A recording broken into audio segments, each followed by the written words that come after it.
জামালপুর সীমান্তের মধ্যে ভারতের বিএসএফরা অন্যায়ভাবে পুশিং করতেছে লোকগুলোর ধরে ধরে আমাকে বাংলাদেশের মধ্যে ঢুকা দিতেছে। এটা কিরকম অন্যায় কাজ না ভাই?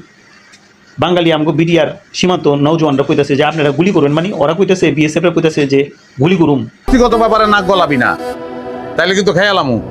হ্যাঁ, এটা আর বাঙালি আমগো বাংলাদেশের বিডিআর কইতাছে যে গুলি করবেন, মানে ভিডিওটা দেখছেন? দেখছেন আপনি? মানে গুলি করবো ওরা। আর এই যে এই লোকটারে দেখেন, যে লোকটারে ঘাড় দুইটা আপনার বাংলাদেশের ভিতরে ঢুকা দিতেছে, মানে জোরাজুরি করতেছে। হ্যাঁ, জোরাজুরি করতেছে। অগো প্রমাণ নাই, কিছু নাই, হঠাৎ করে এত বছর ধরে থাকে অগো বাল বাচ্চারা সবাই ভারতের মধ্যে থাকে, হঠাৎ করে অগরে ধরে ধরে বাংলাদেশের মধ্যে অন্যায়ভাবে পাঠায় দিতেছে। এত খারাপ। হ্যাঁ, এটা তো অন্যায়, এটা তো অন্যায় কাজ।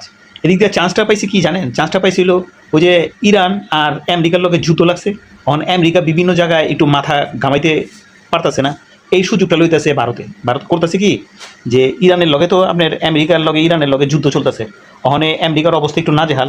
এই সুযোগটাই ওখানে ভারতে এই সুযোগটাই লইয়া ইচ্ছারকম মানে চাইতেছে যে কোনো রকম যদি অশান্তি করে বাংলাদেশটারে দখলে আনা যায়, এই একটা পায়তারে একটা চিন্তা।